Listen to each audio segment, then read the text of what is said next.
Welcome to this Mastering the Machine webinar for the 21st of September 2024. Our topic today was Talk Like a Pirate Day. No, actually our topic today was an interview with Alicia Lomas. And we had a wide-ranging discussion on various industrial automation topics, and hope you enjoy it. Hello, everyone, and welcome to this, the 78th Mastering the Machine webinar, sponsored by the Automation Academy, IO Central, and Automation NTH University. Today, we have a guest, and we're going to be just talking about all things industrial automation. My guest is Alicia Lomas, and she was a speaker at OT Skaticon, which I'll talk a little bit about later. So what is the Automation Academy itself? The Automation Academy is a training website that I put together about 3 years ago during COVID, and I had a lot of spare time and things like that, so created a membership site, and I put a lot of training videos for Allen Bradley, Siemens, Beckhoff, Omron, soon to come Codesys. Still working on that, trying to merge it with my Beckhoff. There is a big library of training and technical documents. There is some software on there, including, for instance, free Omron CX1 software that you can download and actually run PLC stuff. And I think I have some copies of version 4024 Beckhoff software, things like that, which you can get all over the internet anyway, but I've gathered it in one convenience place. So that was kind of the idea there. We do have a community with interest groups. IO Central, it is not widely used, but it's been there for about 3 years, and people stop in sometimes and post hellos and things like that. And we do have these regular events, Mastering the Machine webinars, of which, as I mentioned, this is number 78 over about 3 years. And here are the websites you can go to get more information on those. As usual, I mentioned it is not just all about PLCs. Yes, we do PLC programming. We do teach advanced PLC programming, more or less how to structure programs, but all of these other topics are very important when learning industrial automation. So I kind of built this little pyramid to illustrate that we start in places like high school, maybe even junior high if we're lucky, learning the basics, and then adding skills as we go along. And eventually we do get to the point where we want to learn some more industrial controls, maybe from a plant, maybe from a vendor or something like that. So all of these things are necessary to learn those. And of course, they are here available at the Automation Academy. Okay, so on this note, we do have a little bit of news here. 2 days ago was Talk Like a Pirate Day. And so I'm going to do my best here to do my pirate imitation. I do not have a patch, so I'm going to substitute this. International Talk Like a Pirate Day is observed mostly by Pastafarians, and you can see their little symbol down here. And I thought this graph was really cool. This is the global average temperature versus the number of pirates. And according to this, there's only about 17 pirates in the year 2000. But from what I understand, there are a lot of new ones in Somalia. And Somalia has a very low energy consumption, but a very high pirate density. So they've also been observing Talk Like a Pirate Day for a while also. So on that note, we will move on to more serious things. Yes, the noodly appendages were interesting. So on that note, today's guest is Alicia Lomas, and I got a lot of this information originally from her LinkedIn profile. Chemical engineer, has been in engineering management, put together some teams and things like that. And I think this is neat because she's done a lot of the same things that I did earlier, lots of capital projects and built engineering teams and built machines and put together systems. And she's been doing this control stuff, and we're going to be talking about different platforms at the end. We have a big similarity. We use a lot of the same products. I think the exception was she does some Mitsubishi, and that's something I've sort of purposely avoided. I had some very kludgy Japanese Mitsubishi software in the 90s, and I really dreaded doing anything with it. But anyway, this is her statement kind of from her LinkedIn: forward-thinking process automation executive, control systems design, integrated software systems, strategic planning and scaling, driving manufacturing excellence, compliance, and sustainability. And then Alicia gave me some interesting slides that I'll be showing. So this is where I first met Alicia, even though we were connected on LinkedIn. And that was at the OT SCADACon. And I see Rafi is here. Hello, you doing? How you doing, Rafi? So he's here, and Alicia was a speaker, and I did some speaking, and a lot of these people you see in this group did speaking. It was a great conference. It was down in Houston. It rained a lot, but we had a really good time. And I got to talk to Alicia a little bit there, and we kind of floated the idea of maybe getting together and talking on my webinar. So that's where all this fun stuff came from. And there's Rafi right in the front, and you can see Alicia standing over there, and I'm hidden in the back. I think you can just see my head over here. But anyway, this was her presentation. She gave a pretty serious presentation. You can see here, like formulas and stuff people had to do a little bit of mental math on it. And on that note, we're just going to have a free form discussion here. She's got some cool places. I've been to all these places myself, Germany and South Korea. Did a job out there. I'm definitely eager to talk about that. I've never been to Zihuatanejo. And then Maine, I've been to Maine a couple times, and I assume these are your dogs. And, yep. And you went to UW. My daughter got an MBA from there and still lives in Seattle. So cool place. So tell us a little bit more about any of these slides. Yeah, so I love to travel, and I have been given the opportunity through my career to go to some really cool places. I've been to Japan, Korea, Switzerland, Germany, Italy, France a bunch of times, all for work, which, my friends and family are just like, wow, that is just so cool. And I mean, anybody that's traveled a bunch for work knows that it is really cool, and it's great to have the opportunity to go try new foods and, be on your company's dime and, see the world. But it also starts to get a little, monotonous, and you get sick of the hotel life. And so last year in October, I have two best friends. We do everything together, and they're essentially, my people. We went to Europe in October of last year. That was my first time going to Europe that wasn't on work time, so with my friends. So yeah, just highlighting like my best friends, my doggos, and traveling. Those are the things that I love to do. Yeah, Korea is cool. This thing with this character behind you and everything, there's a lot of that in Japan and Korea, of course, and the food there is just absolutely top notch. Both. It's amazing. Yeah. And they took us to a baseball. Yeah, those are my dogs. They're Italian Greyhounds. They're 9 and 10, so they're always eagerly waiting for me when I get home from work. But yeah, in Korea, they took us to a baseball game, and they just rolled out all the stops. They gave us signed baseballs. They gave us all this gear, and then all the food was just incredible. These crazy like corn dogs and chicken wings and beers a-flowing. Very cool. And Zihuatanejo, is that the correct Zihuatanejo? Yep. Yep. Yeah. So it's Shawshank Redemption, the end of it. That's where they end up. Oh yeah. Okay. Yeah. On the beach. Yep. Yeah. And so my parents have been going there for 20 some years. And so I started popping in and out, and I went there for my 40th birthday with my friends. And I mean, it's just an incredible place. It's no high rises. It's a fishing village, but the cheese man walks by, the pool's right on the beach and sells you cheese out of his bucket. And I mean, it's just incredible. Oh, wow. That's fun.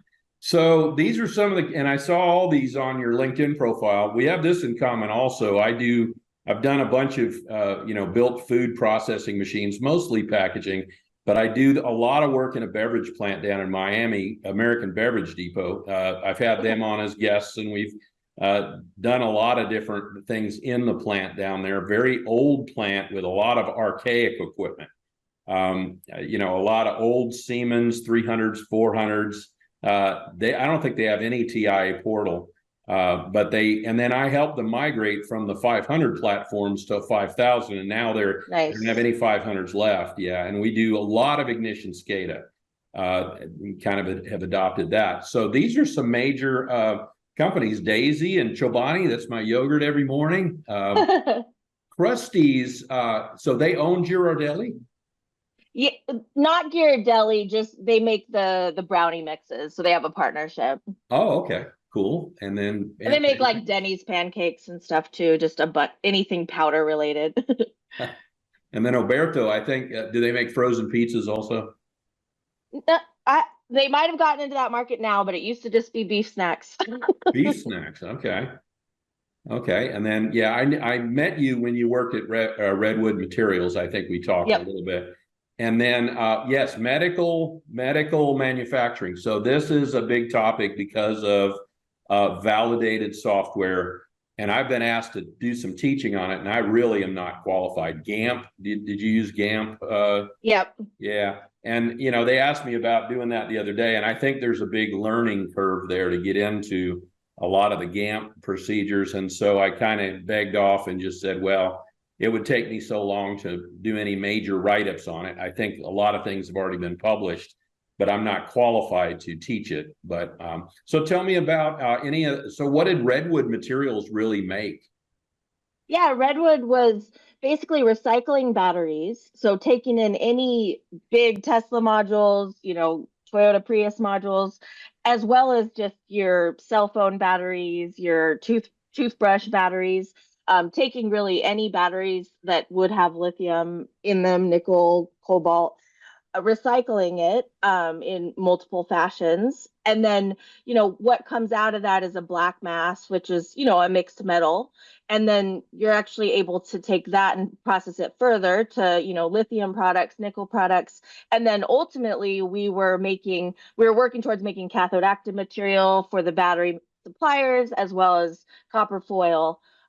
So really a battery material company, but doing the circular supply chain, because we would get battery scrap from Panasonic, other places, and then we'd return battery materials to them. So just kind of trying to solve that issue with what do we do with all the EV batteries Right. at the end And of their I life. did a lot of, so were you in the Carson City, Reno area? Yeah. Okay. Yeah. So I did some work for Tesla, taught some classes there and things. And I noticed how all the businesses seem to, leverage off of that, although there was a big Chewy plant next to the Gigafactory or not very far also. But, what I've seen is it seems like this handling of what I would call hazardous materials has mostly gone overseas, right? Yep. But that's exactly right. Yeah. And that's why I went to South Korea and Japan, for some important partnerships and learnings. But yeah, I mean, we're trying to reduce the carbon emissions even more by not having to ship all that stuff across seas. You make copper foil and it oxidizes, and so your shelf life is pretty short. And so you take the time it takes to truck across seas. If you can just like roll it down the street, that's pretty convenient. So you're going to see just a ton more companies in that space trying to bring all of that manufacturing here to the US, which it's exciting. Yeah, of course, there's a lot of lithium mining and things like that in Nevada. And then I think, disposal of some of the hazardous stuff, they just bury some of the nuclear materials and things I know out there that they transport. So, kind of a good location for that kind of stuff. Not a lot of people in Nevada, Exactly. other than certain areas. Yeah, I think it's pulling in a lot of industry, but it's a unique place because there's not a lot of industry there already. So you take a Tesla, you take a Redwood, there's a data center for Google. There's a ton of stuff popping up there on USA Parkway, but where are all the workers? You've got people that used to repair slot machines now trying to come be, a controls technician or a maintenance technician. So, but I know at Redwood, we brought in people from Houston area, that were chemical operators. And so, eventually the people will come to fill those business needs. And right now people just ping pong between like Redwood, Panasonic, Tesla, as far as who's paying more. Oh, they're paying 50 cents more over here. I'm going to hop over here. Like it's a pretty wild workforce game there. Yeah, I remember talking to some people at Tesla, and they said when they first moved in there, they sucked up a lot of any engineers that were already there from anywhere. They hired them, and then it was like, well, we still need workers. So they started hiring things like auto mechanics, right? And electricians and all the other local people. And then they they had hired all those people. And then they started grabbing like bartenders from the casinos and teaching them how to be, technicians of some kind, putting them through trainings. And so it really disrupted the economy. And I think like housing prices doubled within a year or two.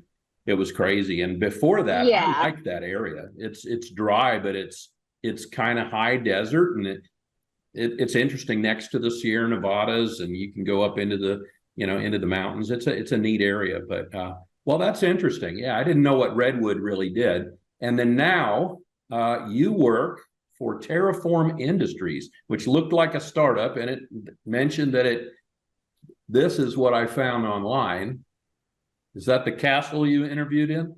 Mm-hmm. Yeah, so you interviewed for the job in a castle in Burbank, California, right? Yep. But are you still in Nevada then? No, I moved. So yeah, I moved over here a couple months ago in July.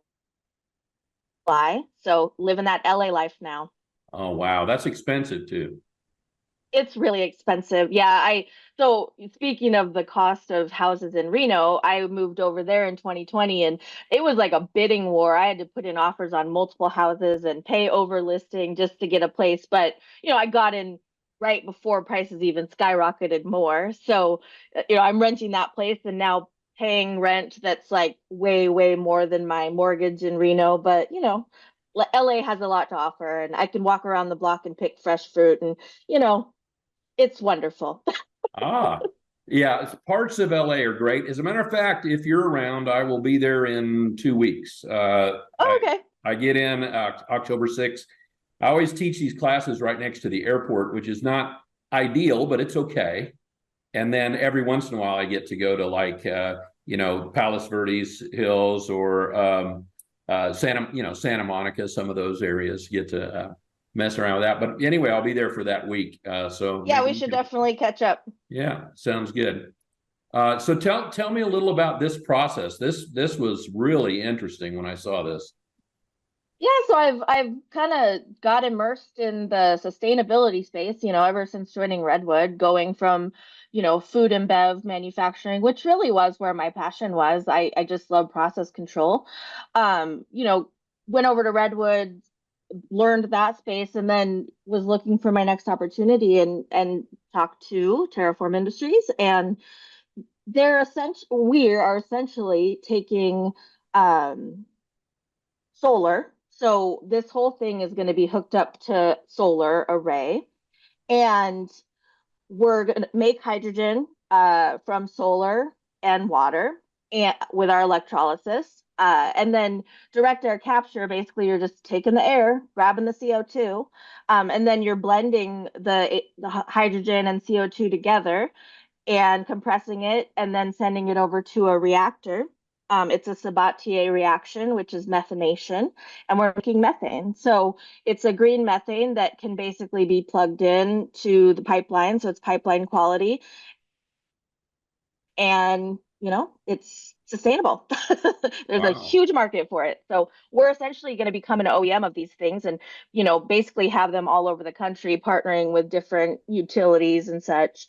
So I was hired to do all of the integration, anything automation, anything electrical, to get this thing going and make sure it's safe. So where would if you put it in somewhere like Nevada, of course, there's not a lot of water there. Is this what I consider to be a high water consumption, or not really? It's not a high water consumption. So, I mean, you will have to make sure that you have city water accessible, but it's not gonna, drain the systems. And so you do have to do a lot of filtration and things like that, or It doesn't even matter that much, to be honest. So, yeah, we don't have to treat the water too much. is there wastewater from it? There is, but we reuse as much as possible. There's a lot of cooling and different interconnections where we can reutilize that. Okay. And then the power, ultimately solar is ideal, right? Correct. I don't know. It seems like the places that have a lot of water and the places that have a ton of sunshine don't always coincide. I would agree with that. Yep. Yeah, and I mean, I think we're gonna err on the side of going to the places with more sunshine. Sure. But yeah. Or, I mean, like we're in the TVA area here, and we have a ton of power. It doesn't come from solar, but we have a lot of hydro, Mm, obviously a lot of water here. Tennessee's great for that. So we have that yep. great big old TVA type thing going on. And we have some sunshine here. I see some solar, solar plants here, but it isn't adopted as much as it out west, and maybe. Yeah. That's, Yes. Yeah, it's exciting, and it's really early in that we're still, prototyping, proving things small scale. So I'm doing a lot of test rigs and data collection and spinning up programs to cycle electrodes and all of that kind of stuff. So it's pretty fun, but while still building libraries and figuring out what my large system's going to look like. And now this is going to be the first time that I have something installed out remote away. I'm so used to being in a factory, in a plant where everything's on prem. Yeah, you might, and I've done distributed systems where I have multiple sites and then tie up to a main enterprise gateway, but this is very different. This is more like, remote oil field stuff. So that'll be a new challenge for me. and this is not a series of skids, even though it looks like 100 feet by, right? It's 8 feet. I don't know. Some of that's kind of skid sized. Is this something that you put permanently in somewhere, or is it made to be able to be moved? We're going to start out with it on skids. But ultimately, I think once they're deployed, they're deployed. So, it'll be an evolution. Very cool. And then I see, let's see, the natural gas, you just collect that. Of course, that can be used for fuel also. And then what do you do Yep. with the CO2? What form is it in when it gets captured? It's gas. Well, it saturates a carbonate material, and then we release it essentially with a kiln.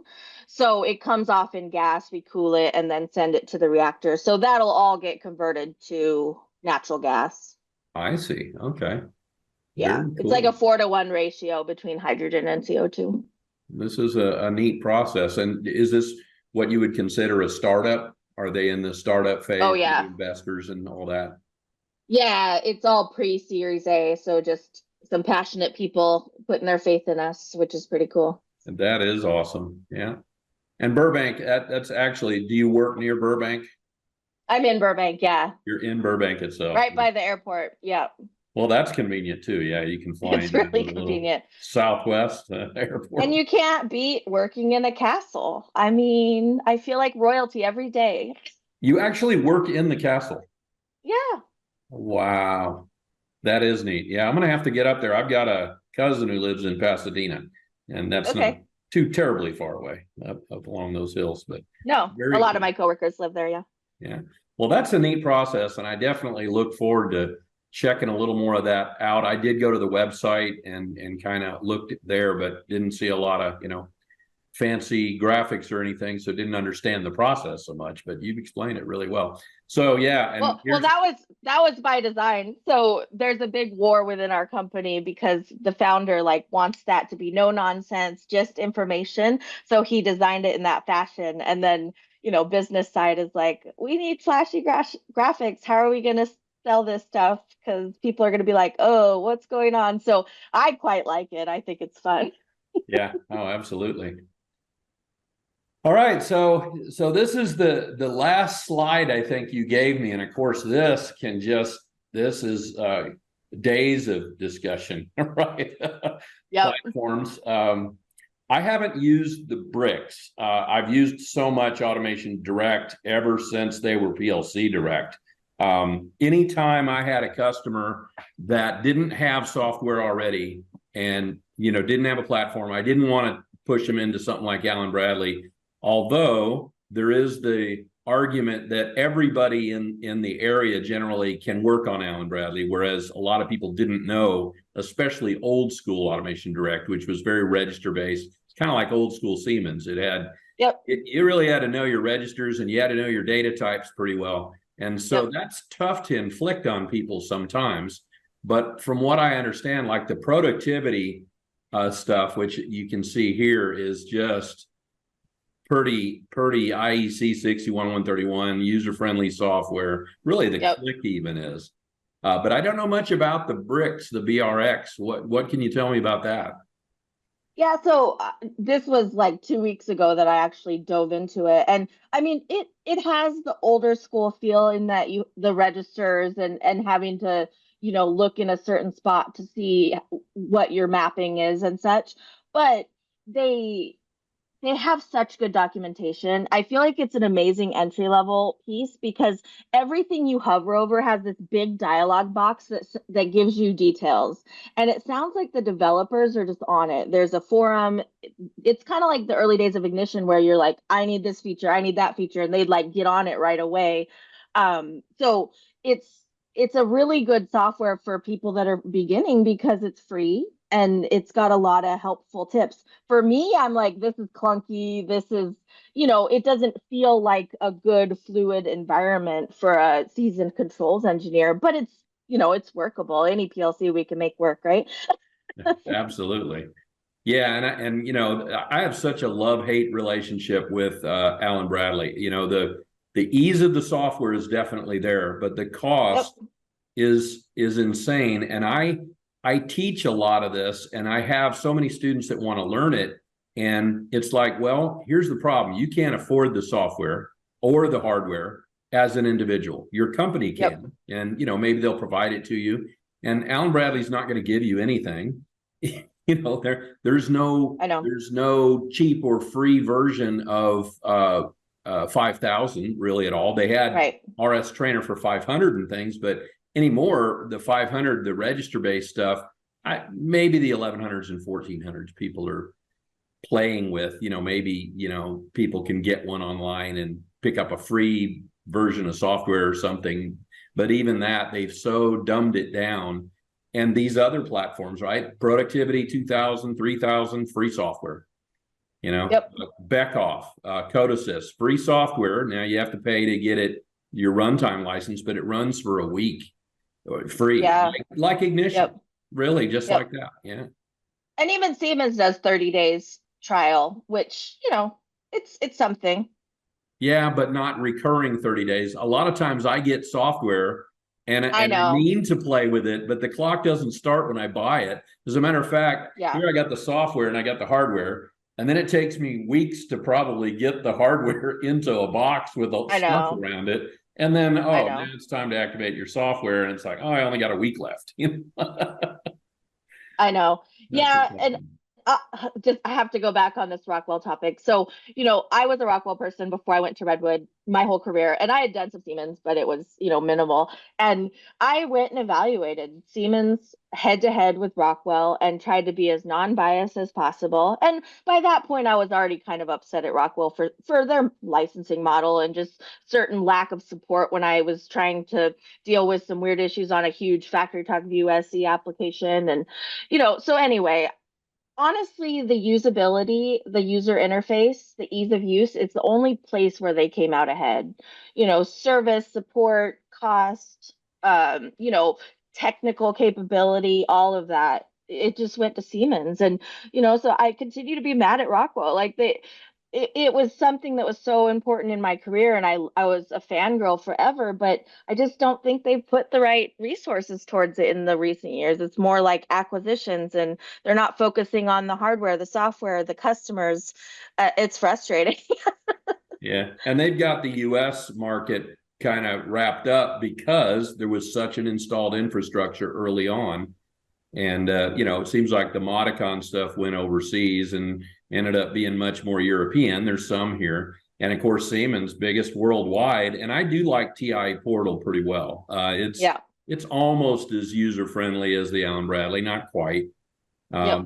But yeah, the cost structure is just way better. Yeah. But yet I make most of my income, I would say, still off of Rockwell stuff, right? Yeah. Either systems or programming or training or whatever. So win some, lose some. And then Ellis Electric, is that another Automation Direct product? No, it's a Korean company, and it's cheap. So it's really, really inexpensive, and it has a free software. I did a project with it right when I got to Redwood, and the first thing I ran into was it's limited. You can't do remote IO with that particular model. So I was like scrimping and saving on IO. I'm like, are you sure you need that stack light? Or would you rather have the solenoid valve kind of thing? So that was, and I had to like, I think I serially connected to the HMI because I was originally Ethernet connected, but then I needed that port to do Modbus TCP to be able to pull my information into Ignition. So I learned a lot on that one, and it was very Mitsubishi-esque as far as the programming environment. Okay. And then of course all the other ones, yeah, big names. I'm still putting together a lot of my Omron training. The one thing that I have found that's an advantage, and I don't know, this is just, I put this news out there for people a lot of times. There is a free version of CX1 that you can get online, and it's from a place called PLC 4Me. PLC, okay. The number 4ME. And they have a version that has been out for 15 years on their website. So I don't know if it's bootleg. That's the problem. I don't know if Omron just turns a blind eye, but people can download from there. And so I put a link to that on my website where people can get a copy of it, and it just installs. It never asks you for, it asks you for a password, and the password is PLC4Me. And I'm just, okay. This guy's been, openly distributing this for a long time. So like, great for training. I don't recommend that, right? If you're putting a system in and you're buying, the NJs or whatever controllers, by all means, pay for the software. You can afford it. It's not that expensive, but I think it's awesome for training. And so I've kind of gone around that, back off, and Automation Direct for the free software, and the fact that people can practice at home without having hardware. Simulation's great. It runs a good simulator, has its own HMI. You can program that and make it work. So for people learning, which is a lot of my focus, I push that a lot. It's a good platform. Yeah. Isn't it crazy how far along the simulations have come? Because I mean, I remember having to pay for a separate software, and it was all what was the emulate, and it was like a pain in the butt. It would always have all these bugs, and now like every software, you click a button and you're simulating. Yep. Yeah, so I teach simulation classes. What I do is I have people draw a model of a machine or a process on the HMI, and then make it move, animate it, make it move, make it look like a machine. And then I show them how to, program the system part of the program, mode control, all that. And then in the background, you run a simulation program that makes the things move. And literally, if you do it right, your sensors are all virtual sensors run by timers and things like that. But as you write a sequence or whatever, it makes the output move, and then the output makes the input activate, all in the background. And I think that's a great way to learn, rather than these, instruction-based things. This is a timer, and this is what it does, and it's not connected to anything else. And, here's a hold-in contact, or, you can write build a little machine. I think that's a fun thing to do. Omron's great for that. Automation Direct is awesome for it. I've done it in Siemens, but again, paid software. And then Alan Bradley, the emulator and the RSView ME. Now they do have in studio, they do have the what is it called? It's a different panel view, 5300, I think. I haven't used that. It's built into studio. So, but it's a different hardware. So you can't run it with Panel View Plus. Yes, I have messed with that. Yeah. They're trying to give you that whole look and feel, everything integrated. Yes. I think like Siemens, they're trying to copy. Yep. And yeah, I felt like TIA was trying to make it more user friendly like Rockwell. It's funny how they play off of each other. They do. They're big competitors, but yeah. I feel as though the market is opening up to the concept of they don't have to be tied to Rockwell anymore, because everybody's making a PLC. The landscape is shifting. And I know there's some companies that are going to be ride or die, or industries that just feel like they couldn't shift. But I mean, do you agree that we might see a big shift coming up, and Rockwell should probably pay attention? Well, and I remember when PLC Direct came out, it wasn't long after that that the Micrologics has started to come out. And then they came out with the 800 series. And it was an attempt to put out a cheap PLC, but they still were so kind of proprietary about software and still wanted to, get a hold of you and license you and, track you. And I actually worked for the Allen Bradley distributor in '94 for about a year. And I learned one of the things they did that year is they had all the salespeople and technicians, all the guys who were tech support, which I was kind of that, go into the plants and count the PLCs in all the local plants. So if you were a salesman, you had an account. How many PLCs do you have? Well, it was only maybe 4 years later, they started basing the licensing not on the number of copies of software you bought, but on a combination of that and the number of PLCs you had. And they never Yeah. told anybody they were doing that, right? They didn't say, we want to come into your plant and count your PLCs, but we did it. We went in there, Yep. it was informal. They were like, well, we know you can't open, doors on everything and find out, but make a good guess. And I remember going into a couple and saying, that's 15, 20 cabinets, probably mostly Rockwell because they're always asking for help. But then all of a sudden the licensing model changed, when Logix 5000 came out and when they Yep. went to Rockwell software. And I thought that was a little questionable. I thought that was almost if the plants would have known that, they could have maybe put some pressure back on them. But yes, I think they'll have to react to all these inexpensive or, like Beckhoff. Beckhoff's making Open big source. inroads. Yeah. Yeah. And Codesys. Codesys is becoming an open protocol. People Yep. seem to like structured text. So Yeah. Exactly. Yeah, I wondered how they kept track of how many PLCs. I mean, I remember being responsible for the license costs and, I would do my best to kind of let them know, but it's not like I'm calling like, "Oh, I just added 20 more PLCs. Why don't you start charging me more?" Like, I mean, I just wondered how that worked. I think they know that they certainly know when they sell to somebody, and they can probably, if all these are networked together, they could go to an OEM and say, "Hey, where are you shipping that machine?" So, Yeah. hey, you sold it to this medical device, manufacturer. Okay, add, 6 PLCs on, 3 lines to that company's account. Yeah. Yeah, Wow. yeah. And that's what makes Ignition so amazing because they don't charge you for tags, connections, people. It's so beautiful. Yeah, I notice you have Wonderware up there, and that's another love-hate relationship. I still teach Yep. that, but I teach the really old stuff. I forget what in design and all that stuff. It's very. Yeah, yeah. It was before Aviva. Yeah, In Touch, right? In Touch. Yeah. So I started on Rockwell and Wonderware when I was at Daisy Brand, and my first project was actually converting a slick on a HTSD, which is, what you use to pasteurize milk. And I converted it to control logics. But yeah, I built all the screens for Wonderware.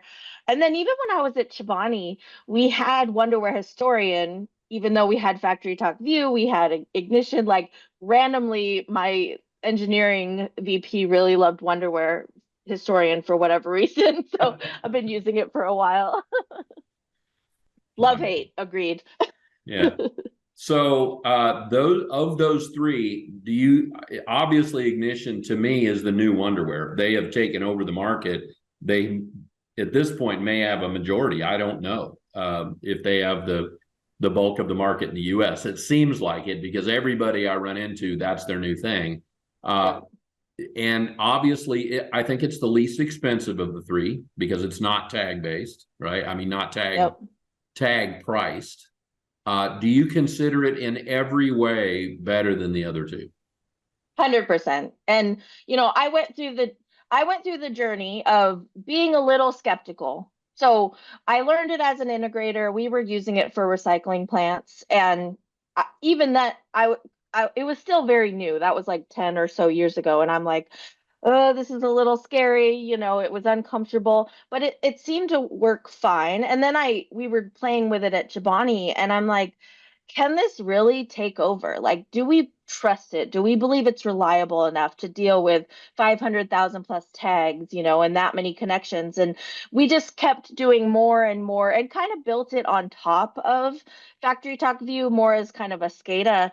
But then slowly we started doing control. I needed a new HMI, and I would have had to pay $5,000 in development time to get a Rockwell HMI just to go stand out, by the raw milk tanks. So I whipped up something in Ignition, or my team did, and it was free because we already had the software. You just had to put in a small PC and a touch screen. Like, it's just, and now I trust it holistically. I think that it can run any factory, it can do any enterprise situation. The historian is a historian out of the box. Now you would have to have an add-on like Canary or something to get all your advanced client tools, because you kind of have to build everything that you need to interface with it. But yeah, I don't see any gaps at this time. You just have to be a little cautious when you're like upgrading and making sure it's a really stable version. But I Yes. mean, I remember when they upgraded, when they went from 7.9 to 8, there was something that made, if you upgraded it, it was the way the tags were formatted. And it yes, was it was a somewhere in the big scripts. one. Yeah. So an interesting thing, and I've mentioned this before on a different webinar, but this customer I have, ABD, down in Miami, every level, what you see, ERP, MES, even their human resources, all their plant security, all their shipping and receiving, everything is in Ignition. And they Yep. built it, basically one guy has built most of this from scratch, and he is the Yeah. owner of the plant.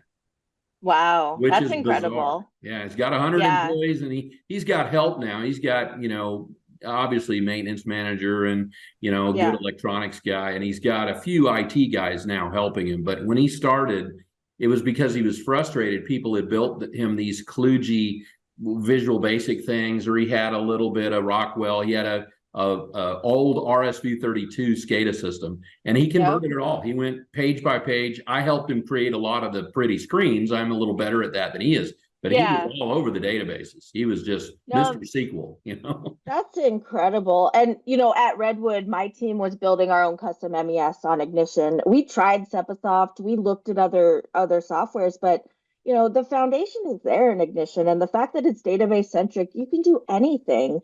And so I've dealt with ERPs a lot, and I mean that's a crap show too. You have SAP, you have Oracle.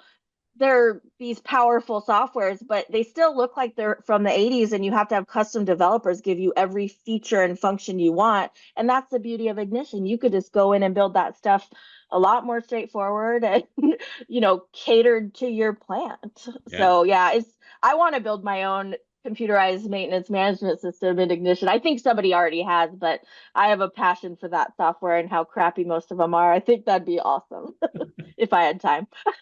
Yeah, time's always the problem, but I think there's people who are building, little widgets and things in Ignition and then selling them that are add-ons, and they just run. Yeah. So there's a lot of opportunities out there. Very cool. Well, anything else, major you want to discuss? Or Rafi, do you have any questions or anything? We haven't seen you in a while. It sounds like you're in California, or you were yesterday. He may be offline. Maybe he stepped away. That was so neat. OT SCADAthon meeting all these folks. That was neat. Oh, that was such an incredible experience. I didn't know what it was going to be like because it was the first year, and it was, an interesting concept. And man, it exceeded all of my expectations. Yeah, me too. I drove down there, but I got an opportunity to visit somebody and hope to make it again next year. I like presenting, and I'm working on a lot of new stuff. Would probably talk about it a little different stuff, but I hope you can do it too, because man, your background in all these different plants is just really cool. Thank you. You've been around. Yeah. Yeah, I bought a ticket already, so I'm planning on going. I want to go again to OT SCADAthon for sure. Yeah. A little bit more on my background. I think what's really kind of built me up to what I am today is the fact that I've been in some really old plants that weren't connected at all, and then I've been in some like top of the line, everything was, control or compact logics, everything was Ethernet, everything was very standardized. But in when I was at the Oberto plant or Continental Mills, I mean, it was still RS-485. Nothing was networked up. It was just a production line that was just Yep. networked with itself. And I one of the first things I did was connect everything up and then use DDE with RS links and Excel spreadsheet to do like poor man's data collection, to get like fault codes and things like that. So Exactly. I mean, it's been a interesting journey, and the number of things that I've just run into, like, oh, this PowerFlex 753 won't run. Oh, did you check that jumper, that one jumper that you need to remove? If or did you check your STO? Because you've beat your head up against a wall with these things yourself. Being oftentimes I was the only engineer. I was like the project engineer, but I was the controls person too. So you're on your own, you don't have anyone to bounce ideas off of. And so you learn a lot that way. But then you get to a team and you're just like, oh, I have somebody to bounce ideas off of. Oh, I just said one thing and they just solved my problem. It's just a beautiful thing. Absolutely. And there's, a lot of validity to saying, well, now you can just look up stuff online. Yeah, but you don't even know what to ask. I know. That's the problem. It's not quite that simple. And so having, yes, people to bounce ideas off of and having the discipline to move from one thing to the next and start eliminating possibilities. Yes. Yeah, exactly. And, we were all tied to tech support essentially, and we all know how that goes. Sometimes you get somebody incredible, sometimes you get somebody that's just reading every knowledge base article that you just read and tried. Exactly. Or they start with, did you plug it in or whatever. Yeah. Yes, which I understand why they asked that question, being that like that line of defense as a controls person, you do go out there and see some wild shit. Excuse my Absolutely. language. So are you doing anything that you would consider IIoT or edge computing or any of that kind of stuff, or, So I think by nature our units are going to have to be edge, but we're not quite there yet. And so it's going to give me a chance to play with MQTT, which I'm pretty excited about because Mhm. that's going to be new for me. So, ultimately I'm going to have to get my data from those remote locations to the cloud, back to the office kind of situation. I have to figure out all that architecture, but that'll be my first big exposure. At Redwood, we were starting to move towards some cloud-based modeling and stuff. So, I have that exposure, but yeah, not a ton. I've been, because I've been in manufacturing in the plant, it's a bit of a different world. And, for years, Microsoft, other companies would come in and be like, we're going to revolutionize your plant, hey, let's sell you all this stuff. But they didn't know what they were trying to sell you. Like, they couldn't even tell you, oh, I'm going to sell you this thing that's going to solve this problem. I'm passionate about predictive maintenance and I wanted to roll that out at every plant I've been at, but I've been too busy putting in new plants and, new production lines, higher priority stuff. Like, I want to be a part of predictive maintenance because I think that can solve a lot. Absolutely. So some of my older webinars, one of them, there's a guy, Philip Scruggs, and I was hoping he'd show up today, but he does a lot of that edge stuff, ESP32, Raspberry Pi, whatever. And then also, one of the guys I had on here a while ago, we talked a lot about this. They had simple thing, trash compactors, but they put them in all the malls and they needed the same thing, be able to report to the cloud, gather information real time. Why won't this thing cycle? Is it really full? Because they would call and say it's full during the Christmas season, it would be half full, but they knew that, oh, a bunch of people are going to come out and fill it up. Or, it doesn't work. Hey, they're upset and some technician needs to come out and fix it. They ended up settling on they used a Raspberry Pi and they used a cell phone USB stick because they had no Wi-Fi, right? You couldn't piggyback off the mall's Wi-Fi. So they had to use these cell sticks. And during the design, we talked a lot about, you have this little destructive card, the SD-RAM cards that you stick in there, and it's cardboard, and it's $8, but when it goes down, and it's eventually, because you're writing to it and reading from it, it's eventually going to crap out. Well, who's the nearest technician, and does everything go down? Right? What do you do when that happens? It's not industrial. Right. It was a true open pie. It was not the industrial versions of the pies. So I thought that was interesting. I never followed up. They were supposed to put 2,000 of them in the U.S., kind of like what you guys are doing, putting plants, test beds. They wanted to put one in Phoenix and one in Minnesota to see whether the temperature would work. Right? Yeah, I mean, I guess if you're dealing with trash compactors and like nobody's lives are in danger, that is fine to use stuff that might crap out. What you do, your risk assessment. Oh no, the trash can's full. The person can't put their trash in it.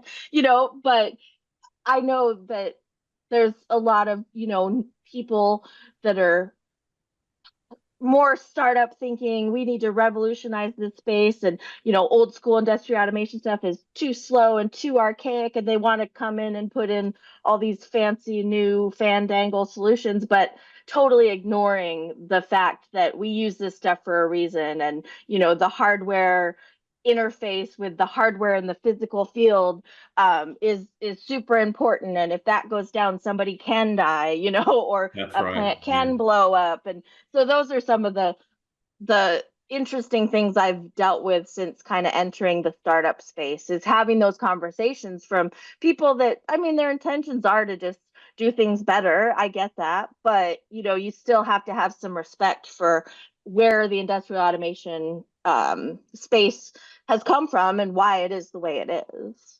Yeah, and your risk analysis really should not only include personnel safety and machine safety, but also a certain amount of, I guess, reliability, and what happens if it does go, basically no power. Well, what happens? What effects does that have on other processes that are connected to it, or whatever? It's I'm not saying it should be part of the risk analysis, but it's certainly a risk. It's a different kind of risk. Yeah, and I've had leaders try to tell me to run something beyond the means that the manufacturer told you to run it at, and it quite frankly makes me nervous. Now, there is some validity that people have a lot of safety factors in, and I think that's a little bit of the argument. Oh, there's safety factor on top of safety factor. Just try it, see what it happens. But you have to sit there and say, okay, I'm about to make this machine go over its physical limits as determined by the manufacturer. I better make sure my people are not nearby. I better make sure, nothing catastrophic is going to expand beyond that piece of equipment. If this leader is fine with me blowing this, $50,000 piece of equipment up, cool, it's his money. But those are some of the fun things I've had to deal with. And it coming from more established places that are, we are a Rockwell plant, we're going to standardize. We're not going to let anything come into our plant that isn't part of our standard, where people just respect and understand what the automation is there for. And then going to this other place, startup land, where it's like, oh, does it really matter? Nah, just play, go try this thing out on this expensive stuff. I mean, it's just it's interesting. Yeah. Very cool. Well, man, it's been a good discussion. We've had a absolutely good talk here. Yeah, I don't recognize the LS. I've seen it before, and I think Automation Direct may sell that platform, but truly as a third party. I thought it was. I think so. Yeah. Yeah, I think you're right. So it was interesting when I was trying to get support. There's one guy in Georgia that supports it, and he's got a thick accent, and he was wonderful. I would talk to him almost every day because I was having all these issues, and I had a project that was urgent. And it's crazy to just have one guy in the US that can help you with that sort of thing. Yeah, they're even their regular stuff, the old 205s, DL 205s, all that old stuff. There's one guy, and he's actually in Milwaukee, but also he comes down to Georgia and teaches big Automation Direct classes. And I think he's really adopted this productivity stuff too, and starting to present that. His name's Doug Bell, and I forget, okay, Integrated Solutions or something like that. The guy in Georgia is not named Ilias Kure, is it? No. Okay. That's it. Yeah, he's more of a Beckhoff guy, but I know he's in Georgia, and I thought he was doing kind of some of this, but very cool. The productivity stuff is like a dream to work in. I picked it up a few months ago, when I came to my new company, and it's so easy to use. The Modbus stuff is like straight super simple, and that always gives me a headache usually, but yeah, I'm really impressed by the productivity series. Yeah, I kind of kicked myself. I bought a 2000 and I built it into a panel, and then it was like 2 months later the Codesys productivity came out. And so now I've built them both into panels, and I'm prioritizing the Codesys, even though it's the same cards and everything, same, but it's truly Codesys programming. So now I question whether I'm ever going to get back to the productivity software, but it So is easy to use. Yeah. so Codesys, is that our future? Are we moving away Well, from it's so traditional? similar to Beckhoff. And Okay. so many people now, I want to say Bosch, the Control X platform, I think Phoenix, right? They've just used Codesys. And so I think that language, yes, I think that format of language, because it's truly just IEC 61131. It doesn't have any add-ons. The software doesn't, everything looks the same. So yes, I think it's probably headed that way, but it's the other thing that I question whether that's 100% true. Everybody's saying, oh, computer scientists, we're all young people, we want to use structured text. That's hard to teach to a maintenance technician. It Yep. just is. And it's not pictorial, and some people argue, well, all that should be on your HMI. It should pop up messages and you should know what's wrong with your system. But people don't pay for that, and so Yep. therefore every message is not in your HMI, and people still use ladder. In this country, it's heavy. And the ladder is just not as easy to program or as user-friendly in Codesys. So I think younger people are pushing a lot of structured text and maybe SFC and stuff. But Yep. I don't think it's in the next 10 years that it's going to kick Alan Bradley off the map or anything else. And they may jump on it. I think Siemens already has. They have. Siemens has heavily. Yeah. And I think Alan Yeah. Bradley may, but they're going to find some way to still, like these other guys, like even the Bosch, the Control X is not true code. It's Codesys, but it's behind their own wall. You can't just import a Codesys program. So they've made it different extensions or something. So I'd like to see it do that, but I'm afraid now money's going to drive everything, and it's going to still stay somewhat proprietary, at least as long as I'm alive. Yeah. I mean, I have to be honest, like some of the more object-oriented programmings and even like Python coding, that's challenging for me. I'm going to be very honest with that. Like it's fun and I know I can figure it out and I can get there, but it's painful. And I always loved ladder because it's just so much more straightforward. And the reality of a controls engineer job is like we're programming, yes, but that's a very small portion if you look at the broader scheme of things. If I'm designing a whole system, I've got to worry about what hardware I'm picking, how is it going to talk to this thing, how is this thing going to talk to that thing. I'm thinking about safety design and all this other stuff. So I think being easier and quicker to program for people that have the mindset to know industrial manufacturing like myself, who came from chemical engineering, not even electrical, not even computer science, is a factor we have to talk about. Or how are you going to train somebody like me up, on those sorts of things? So I'm struggling to see where we get there, because you get these fresh out of school people that are like brilliant programmers and they can program really fast, but if they don't understand what's out on the factory floor and what they're programming, does that get you anywhere? So I'm curious what your thoughts are on that. Yeah, so and I am coming from the same background. I learned a lot of Fortran and stuff. I mean, I'm a standard electrical engineer. Electrical and computer engineering was my degree. But when I got that degree, computers were not what computers are now. So everything's obsolete. It was in the 80s and early 90s, and Windows 3.1 wasn't even out yet when I was in school. So it's evolved. And what I see happening is, yes, I think the younger people are going to pressure it into that. And AI may even help, right? You can tell AI to write you some Python code and you can modularize it. And if people want it pictorial, you can put it in a box that has a function of some kind and glue the boxes together. And so the maintenance technician will understand, just like a timer. Nobody knows what goes on inside a timer exactly. They know it creates your done bit, but they don't necessarily know how, or what's inside the box. Or a PID instruction has all kinds of inputs, but you don't look at the algorithms. So, I think still for maintenance people, it's going to be, even kids, when they do learn their Python, they use that little kid language in the Raspberry Pi. I forget what it is, but they glue the blocks together, right? They just stack stuff.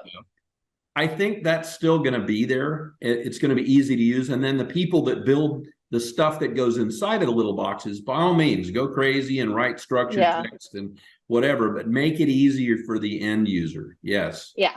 Don't create, code that nobody can understand. And I'm with you. I taught myself I taught myself Visual Studio and C# and all, Python, all that.